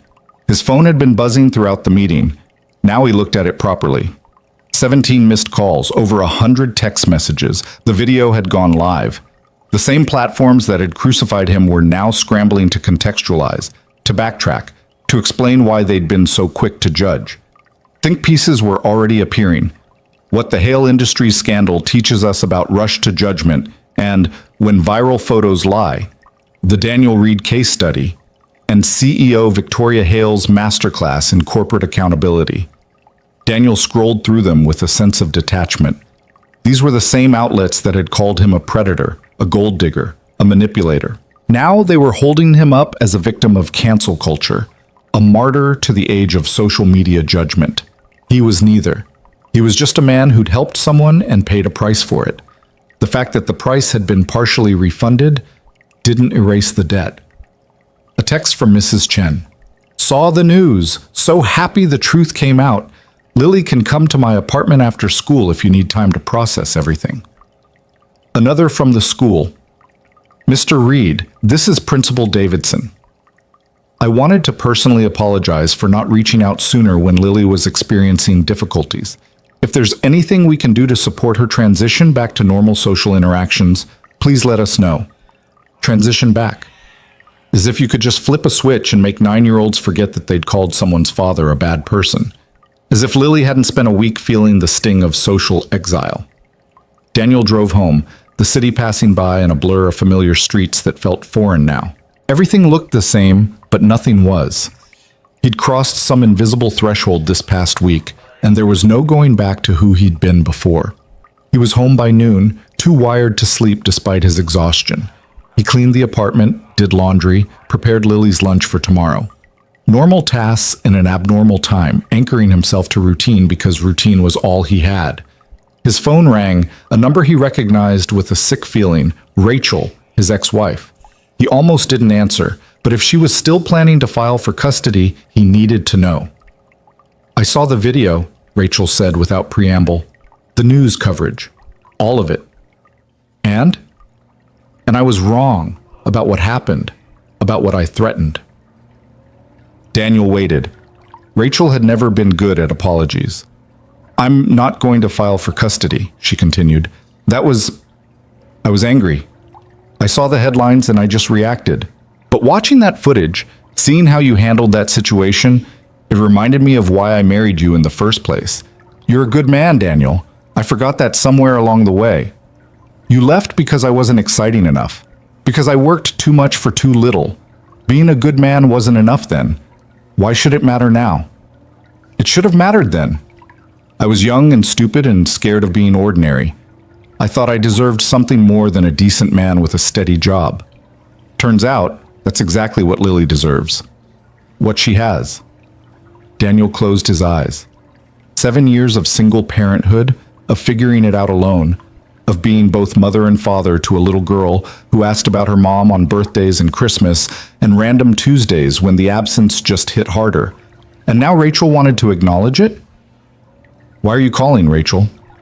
"To say I'm sorry for what I said about custody, for not being there, for all of it." A pause, and to ask if maybe, sometime, I could see her. Not take her from you, just see her. Get to know her again. It would be so easy to say no, to slam that door and keep it closed, to protect Lily from the woman who'd walked away. But Daniel thought about the video, about the truth coming out, about the power of being given a second chance when you didn't deserve it. "That's not my decision alone," he said carefully. "Lily would have to want that. And it would have to be slow, supervised. You don't get to just walk back into her life like the past 7 years didn't happen." "I know. I'm not asking for that. I'm just asking for a chance. I'll talk to Lily. She'll decide. But Rachel, if you do this, if you start being part of her life again, you don't get to leave a second time. She's already been abandoned once. I won't let you do it again." "I understand." After he hung up, Daniel sat in his kitchen and tried to process the strange twist his life had taken. This morning he'd been preparing to face the company that had abandoned him. Now he had a promotion, a public exoneration, and his ex-wife asking for forgiveness. None of it felt quite real. The afternoon crawled by. Daniel tried to read, to watch TV, to do anything that would occupy his mind until Lily got home. Nothing worked. He kept checking his phone, watching the story spread, seeing his name trend on social media platforms he didn't use. Some of the comments were supportive now, apologizing for their rush to judgment. Others were doubling down, insisting the video was staged, or that Victoria was lying, or that there was more to the story that wasn't being shown. You couldn't win them all. You couldn't even win most of them. You just had to win the ones that mattered. At 3:30, Daniel was waiting at the bus stop. The same parents were there, but the dynamic had shifted. Mrs. Martinez approached him tentatively. "Mr. Reed, I owe you an apology. I saw the news this morning. The video. I made assumptions about you based on gossip and a photograph, and I'm sorry. Jessica would still love to have Lily at her birthday party, if Lily still wants to come." Daniel studied her, looking for insincerity, but all he saw was genuine remorse. "I'd like that," he said. "Lily was really hurt when she couldn't go." "I know. I'm sorry for that too." Mrs. Martinez hesitated. "We live in such a quick judgment world now. Everyone has an opinion based on a headline. I should have known better. I should have known you." The bus arrived before Daniel could respond. Lily jumped off, saw her father, and ran into his arms with an enthusiasm that suggested something good had happened. "Daddy, everyone was talking about the video. My teacher showed it to the whole class because some kids were asking questions, and she said it was a good lesson about not believing everything you see on the internet." Daniel's stomach dropped. Your teacher showed your class the video of me and Ms. Hale. Well, she asked me first if it was okay, and I said yes because I wanted everyone to know you didn't do bad things.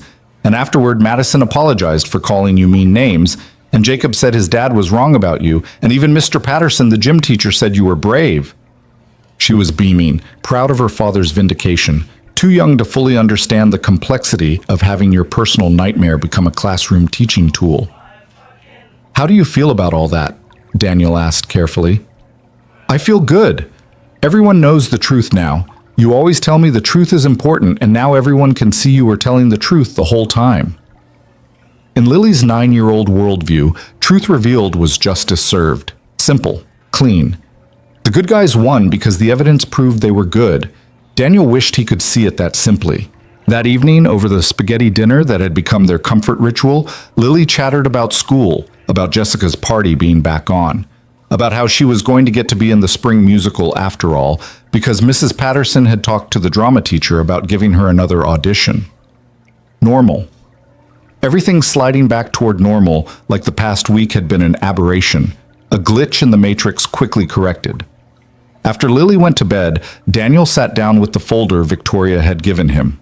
Director of Professional Standards and Ethics. The job description read like a wish list, establishing protocols for misconduct reporting, ensuring transparent investigation processes, creating training programs on workplace integrity, serving as an advocate for employees who faced retaliation for doing the right thing. It was everything he'd wish had existed this past week, a position designed specifically to prevent what had happened to him from happening to anyone else. The salary was substantial, enough to move them to a better apartment, to build Lily's college fund faster, to stop worrying about unexpected expenses. It was the kind of opportunity that could change their lives, but it meant staying at Hale Industries, working alongside people who doubted him, seeing the whispers in his peripheral vision, the ones who still weren't convinced, building something new from the ashes of his old life. He thought about what Victoria had said. Make the rest of your story so much bigger that this becomes a footnote. His phone buzzed with an email. From a name he didn't recognize, but the subject line caught his attention. Thank you from another driver. Mr. Reed, you don't know me. I drive for a rideshare company in Seattle. I saw your story on the news. 3 years ago, something similar happened to me. I helped a drunk passenger get inside her apartment, stayed to make sure she was okay, fell asleep on her couch. She woke up and panicked, accused me of assault. I was fired immediately, never got to tell my side, never had evidence, never had a CEO willing to fight for the truth. I lost everything. My job, my reputation, my apartment, because I couldn't make rent. I'm still driving, but I'll never forget the fear of helping someone and being punished for it. Seeing you vindicated gives me hope that maybe the world is getting better at distinguishing between predators and protectors. Thank you for fighting. Thank you for proving that sometimes the good guys do win. Keep being the man you are. Daniel read the email 3 times. This driver in Seattle, whose name he didn't know, who'd suffered the same nightmare without the happy ending. How many others were there? How many people had been destroyed by good intentions and bad optics, and a system that prioritized protection from liability over pursuit of truth?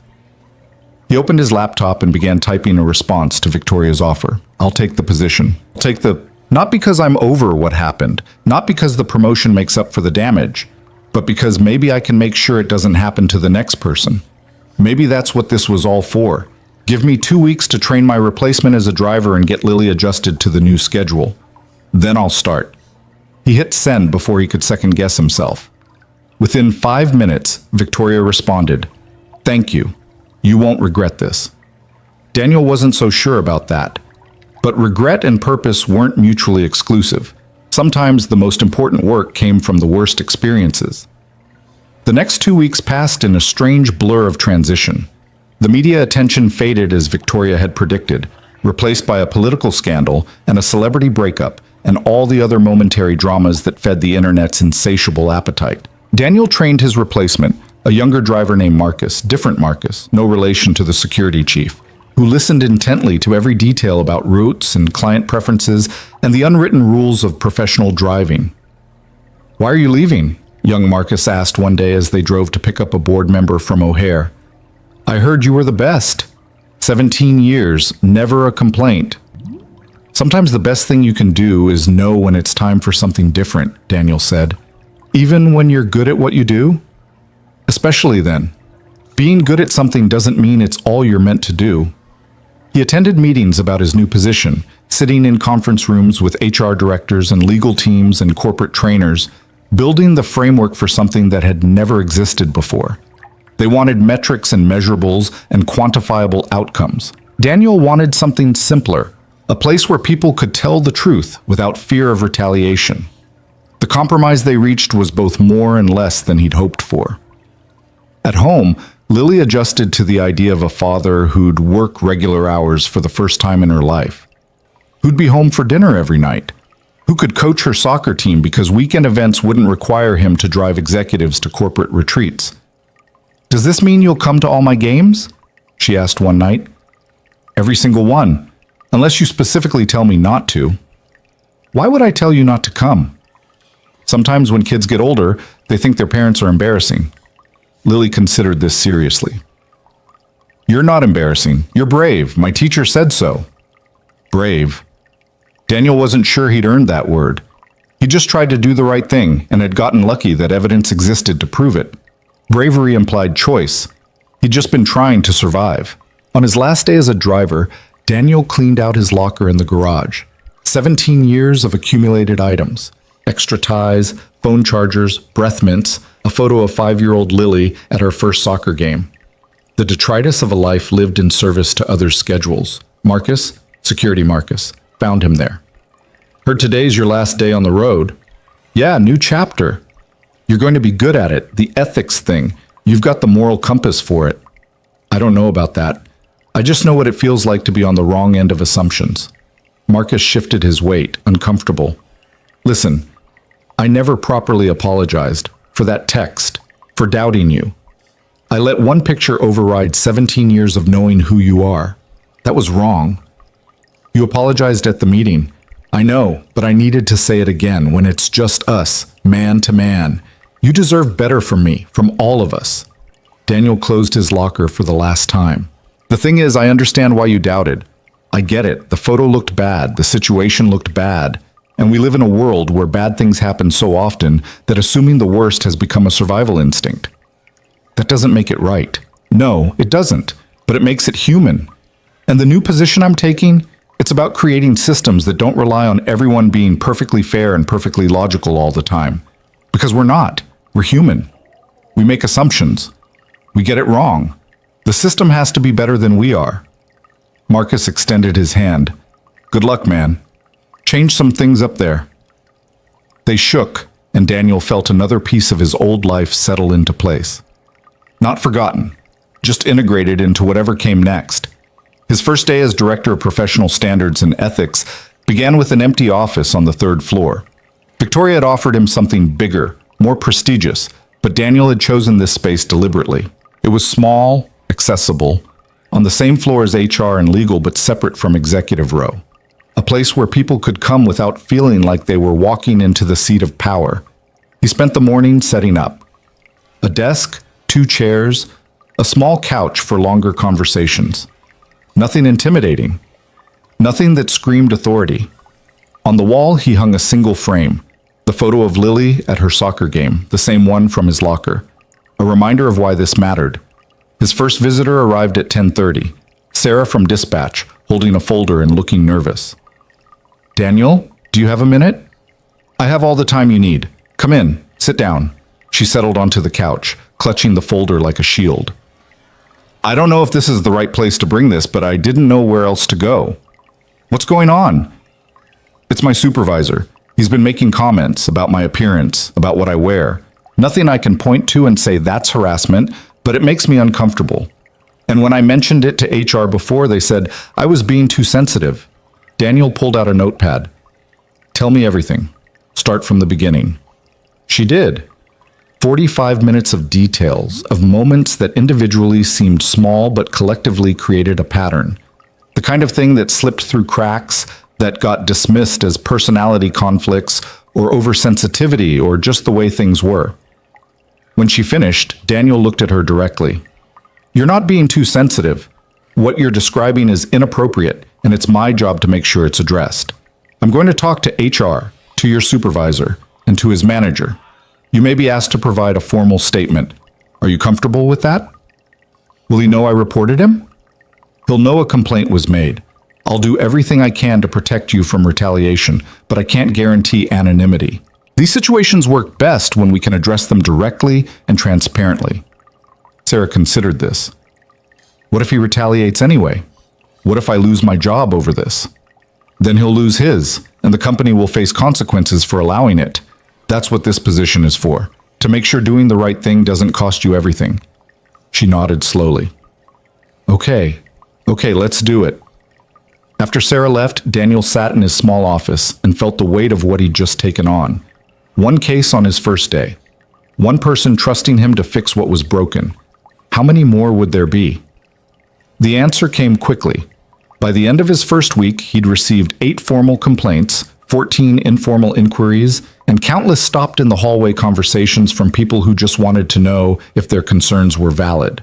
The work was harder than driving, more emotionally draining. Every case was someone's crisis, someone's fear that speaking up would destroy them. Daniel listened to them all, documented everything, and began the slow process of changing a culture that had valued reputation over reality for too long. Some cases were clear-cut. Others existed in gray areas where intent mattered as much as impact, where interpretation colored everything. Daniel learned quickly that there were no perfect solutions, only better ones. 3 months into his new role, Daniel stood in front of the entire company again. Not because of scandal this time, but because Victoria had asked him to present the first quarterly ethics report.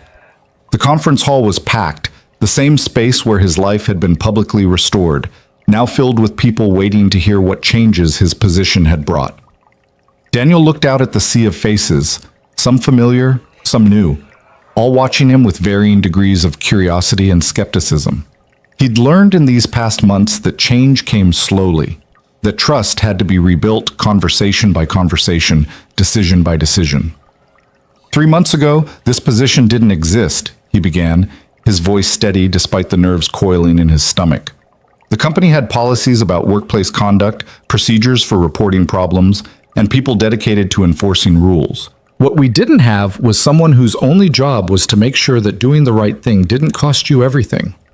He clicked to the first slide showing statistics he'd compiled.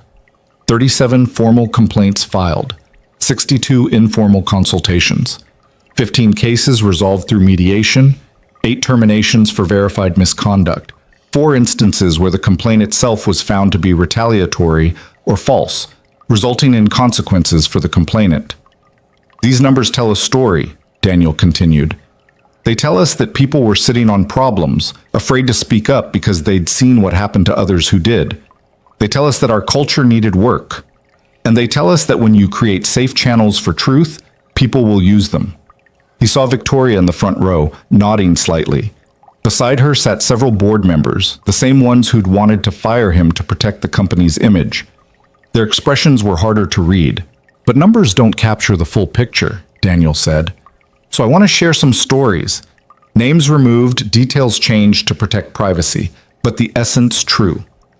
He told them about Sarah from Dispatch, whose supervisor had been quietly transferred after an investigation confirmed a pattern of inappropriate comments.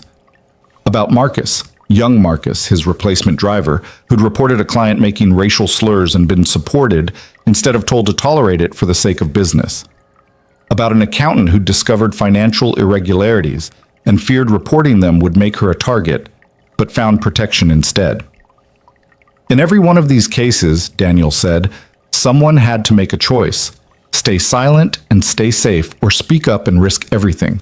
The goal of this position isn't to eliminate that choice. It's to make sure that speaking up doesn't mean risking everything. It's to make integrity less expensive. He paused, letting that sink in. I know some of you are wondering if this position exists because of what happened to me. The answer is yes, but not for the reasons you might think. It exists because I learned that the truth is expensive when there's no one willing to pay for it. It exists because good people shouldn't have to choose between their conscience and their livelihood. And it exists because a company that punishes integrity isn't worth working for. The room was absolutely silent. Over the next quarter, we're implementing mandatory training on these new protocols. Every employee, every level, including executives. We're also creating an anonymous reporting system for those who aren't comfortable coming forward directly. And we're establishing clear protections against retaliation that will be enforced without exception. Daniel advanced to his final slide. The question I get asked most often is, how do we balance protecting accusers with protecting the accused? How do we ensure that this system isn't weaponized? The answer is that we investigate everything thoroughly. We assume neither guilt nor innocence until evidence is gathered, and we hold everyone to the same standard regardless of position or popularity. It's not perfect. It won't catch everything, but it's better than what we had before. He closed his laptop. That's the report. Questions? Hands shot up across the room. For the next 40 minutes, Daniel fielded everything from procedural questions to philosophical challenges to barely veiled skepticism about whether any of this would actually change anything. He answered each question honestly, admitting when he didn't have all the answers, explaining the reasoning behind decisions that had been difficult to make. He felt Victoria watching him, measuring his performance, and he realized with some surprise that he didn't care what she thought. He cared about whether he was doing the job right, whether he was making a difference, whether the people in this room would trust him enough to use the systems he was building. When the meeting ended, Daniel gathered his materials and headed back to his small office.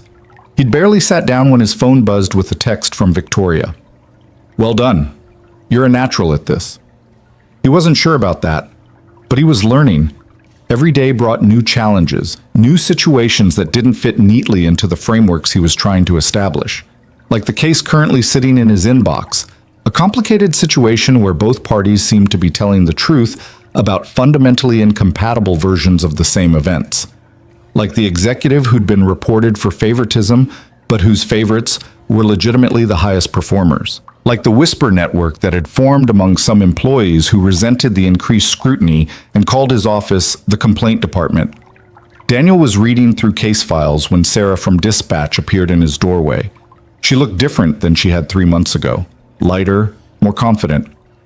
"Hey, just wanted to thank you," she said. "I heard from a friend in another department that Jenkins is gone. The supervisor who was transferred from my area. Apparently he did the same thing there, and this time they actually fired him." Daniel nodded. He'd heard the same thing but couldn't discuss personnel matters directly. "I'm glad you came forward when you did. It helped establish a pattern.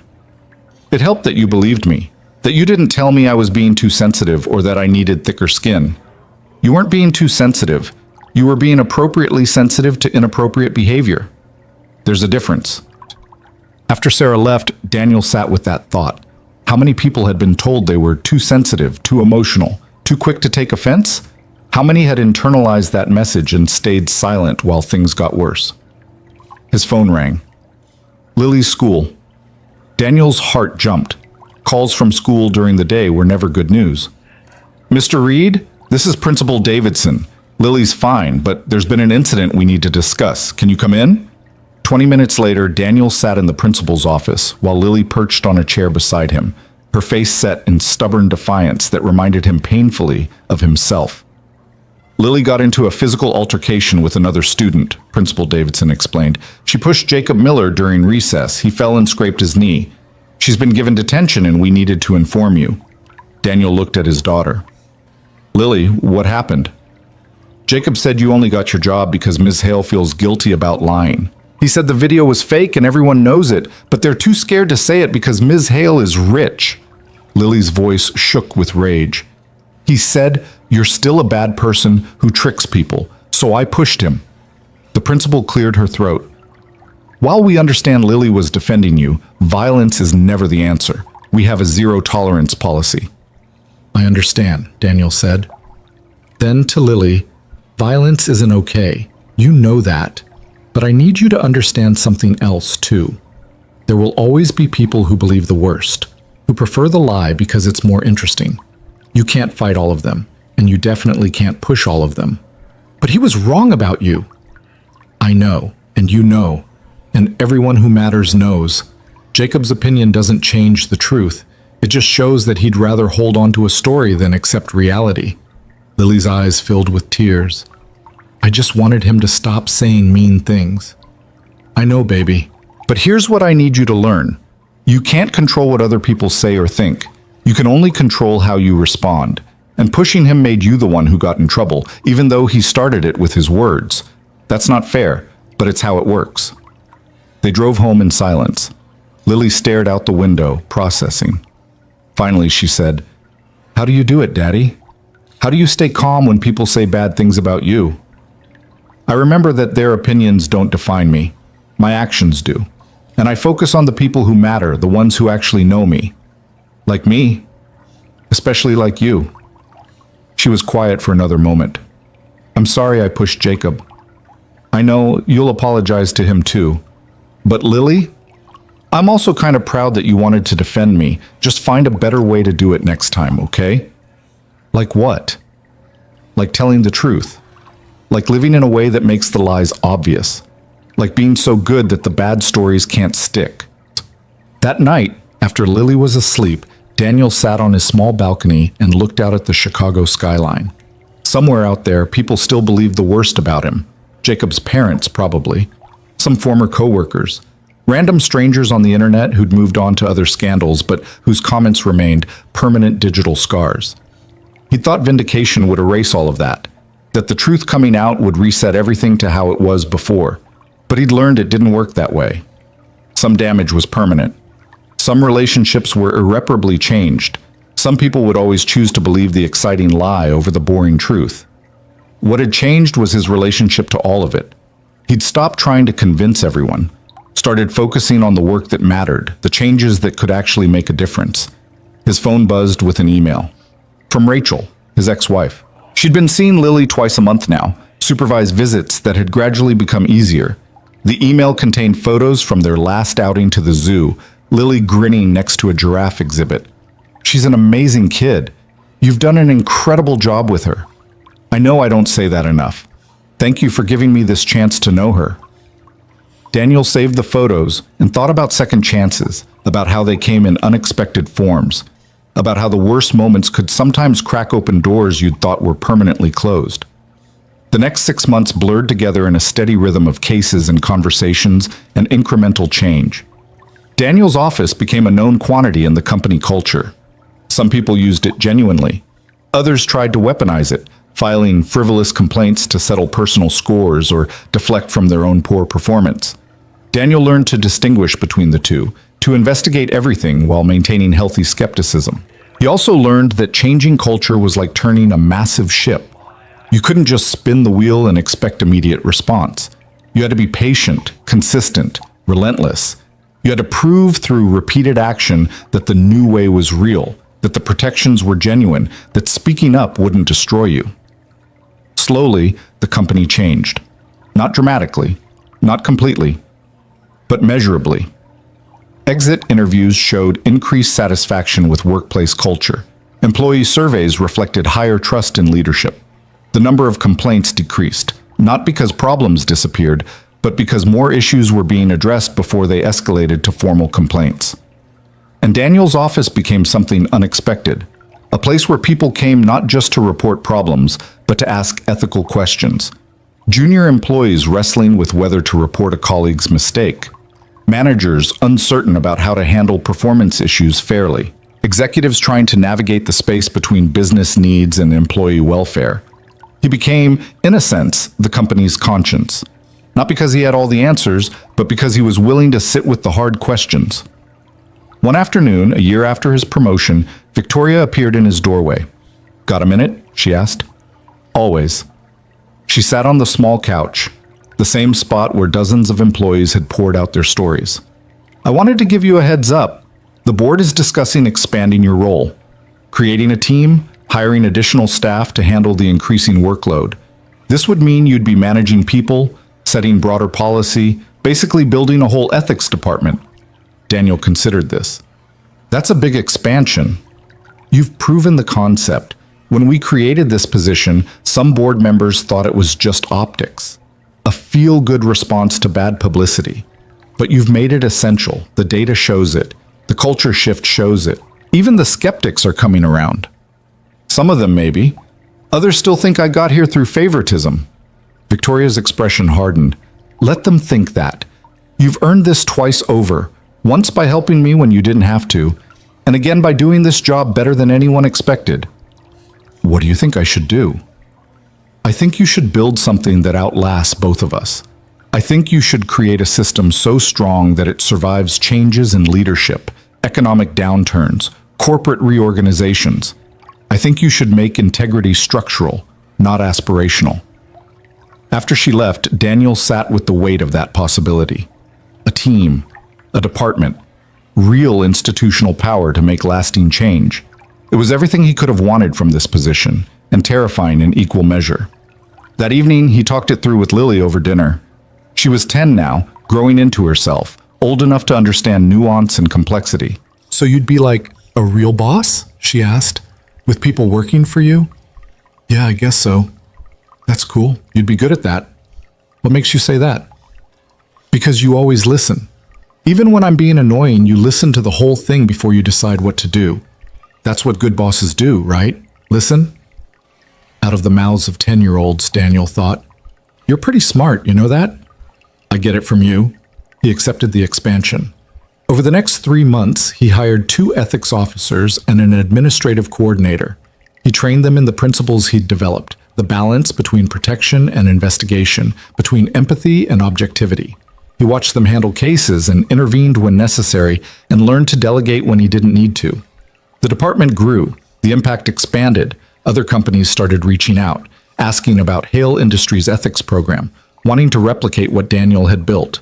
He gave presentations at industry conferences, wrote articles for business journals, became an unexpected expert in corporate integrity. But the work that mattered most still happened in his small office, in one-on-one conversations with people who needed someone to believe them, to take them seriously, to prove that honesty wouldn't destroy them. Like the meeting he took on a rainy Tuesday, 18 months after that night that had changed everything. The employee was young, nervous, clutching a folder of documentation about financial irregularities she'd discovered. The same fear Daniel had seen in Sarah's eyes that first day, the same question underlying everything. Will speaking up cost me everything? Tell me what you found, Daniel said. She did, and he listened, and he investigated. And when the evidence proved her concerns valid, he ensured she was protected while the matter was addressed. It was what he'd built this for. These moments, these decisions, these small acts of institutional integrity that added up to something larger. 2 years after the night that almost destroyed him, Daniel stood in a new apartment, bigger, nicer, in a neighborhood with better schools. He'd been able to afford it because of the promotion, the raises, the career trajectory that had emerged from wreckage. Lily was unpacking her room, arranging her soccer trophies and books, and the accumulated treasures of a childhood that had been marked by struggle and resilience. Rachel was helping, a strange reality that Daniel had slowly adjusted to. She'd proven herself over 2 years of consistent presence, of showing up for Lily without asking for more than she'd earned. They weren't friends, he and Rachel. They'd never be married again, but they'd found a way to co-parent that worked, that put Lily first, that acknowledged past failures without being imprisoned by them. This place is amazing, Rachel said, joining Daniel in the living room while Lily sang to herself in the other room. You've done really well. We got lucky. After everything fell apart, we got lucky. Luck had nothing to do with it. You handled an impossible situation with integrity, and eventually that mattered. That's not luck, that's character. Daniel thought about that word. Character. It's what Victoria had seen in him, what the video had proven, what his job now depended on teaching others to value. You know what the strangest part is, he said. I spent 17 years as a driver doing everything right, being invisible, just trying to provide for Lily. I was fine with that, content even. And then one night, one decision to help someone blew up my entire life. And somehow, from that explosion, I ended up here, doing work that matters more than anything I'd done before. You think that would have happened without the scandal? No. Victoria never would have seen me as anything but a driver. I never would have seen myself as anything but a driver. It took everything falling apart for something better to be built. Rachel smiled. That's very philosophical for a Tuesday afternoon. I've had a lot of time to think about it. After Rachel left, Daniel helped Lily arrange her room. They hung her favorite posters, organized her bookshelf, set up the desk where she'd do homework. Normal parent tasks, normal life. The The kind of ordinary he'd thought was lost forever during those dark days of suspension and speculation. That night, after Lily was asleep in her new room, Daniel sat on his new balcony and opened his laptop. An email from the driver in Seattle, the one who'd reached out after the video went public. Mr. Reed, I wanted to let you know that your story inspired me to apply for a position with a nonprofit that advocates for workers' rights. I start next month. I'd spent 3 years thinking that what happened to me proved the world was fundamentally unfair.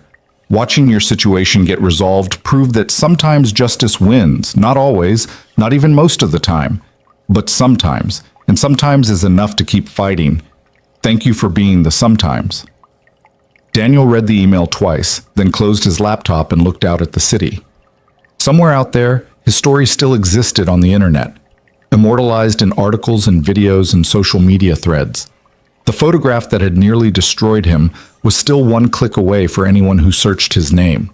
But it had become a footnote, a chapter in a larger story. The scandal that had led to transformation, the crisis that had created opportunity, the injustice that had sparked systemic change. He thought about young Marcus, learning to drive routes through the city, about Sarah from Dispatch, working without fear now, about the dozens of employees who'd come through his office with problems they'd once have suffered in silence. About the email from Seattle, from a man he'd never met whose life had been changed by watching truth prevail.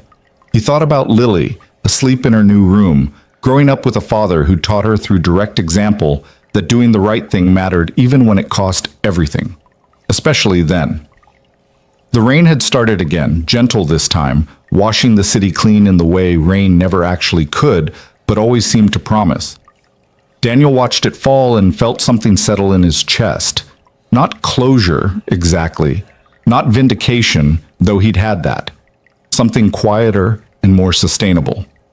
Peace with the complexity. Acceptance that some people would always believe the worst. Understanding that character wasn't about being recognized for doing right, but about doing right regardless of recognition. His phone buzzed one last time. A text from Victoria. Board approved the budget for ethics department expansion. You're officially building something permanent. Well done. Daniel smiled and set the phone down. He'd started as a driver, become a scandal, transformed into a director, and was now building something that would outlast all of it. The trajectory made no sense and perfect sense simultaneously. Tomorrow he'd go to work and handle whatever cases landed on his desk. He'd listen to people's problems and investigate their claims and try to find the truth in situations where truth was often obscured by emotion and competing interests. He'd make some decisions that were right and some that were questionable and learn from both. He'd pick Lily up from school and hear about her day and help with homework and make dinner and do all the ordinary things that had once seemed threatened and now felt precious in their normalcy. He'd continue building a life from the ruins of the one that had been destroyed. He'd keep proving that integrity mattered, not through grand gestures, but through small, consistent choices that added up to something larger. The story that had started with a simple act of kindness, driving a drunk boss home, staying when asked, sleeping on a couch, had become something he never could have imagined. Not a cautionary tale, though it could have been. Not a tragedy, though it had felt like one. But a transformation, from driver to director, from invisible to essential, from victim to advocate, from a man whose life was defined by one viral photograph to a man whose life was defined by what he built afterward. Daniel stood on his balcony, in his new apartment, in his new life, and felt the weight of everything that had brought him here. The fear and anger and injustice, the vindication and opportunity and responsibility, the relationships broken and rebuilt and newly formed. It hadn't been worth it exactly. He'd never choose to go through that nightmare again. But having gone through it, having survived it, having transformed it into something meaningful, that had worth. He thought about the email from Seattle one more time. Sometimes is enough to keep fighting. Daniel Reed had been a driver for 17 years, doing his job well and living his life quietly. Then one night, and one decision had changed everything, had almost destroyed everything, and had ultimately revealed who he'd always been beneath the uniform and the invisibility. A good man, not because he claimed to be, but because when tested in ways he never expected and didn't deserve, He'd chosen integrity over safety, truth over convenience, character over capitulation. And in the end, character had been enough. Not to prevent the suffering, not to avoid the cost, but to endure it, to survive it, and to build something better on the other side. The rain continued falling. The city continued living. Lily slept peacefully in her new room, and Daniel stood watching it all, a man who'd learned that the right thing rarely looked right in the moment, that justice was expensive and slow, and sometimes didn't come at all. But sometimes it did, and sometimes was enough. He went inside, checked on Lily one last time, and went to bed. Tomorrow would bring new challenges, new cases, new opportunities to prove that integrity could be more than aspiration, that truth could matter, that doing right when no one was watching could lead to doing right when everyone was. The photograph would always exist, the scandal would always be part of his story. But it wasn't the whole story anymore, just the chapter that had broken him open so something stronger could emerge. Daniel closed his eyes and slept the sleep of a man who'd fought for truth and won. Not perfectly, not completely, but enough, always enough.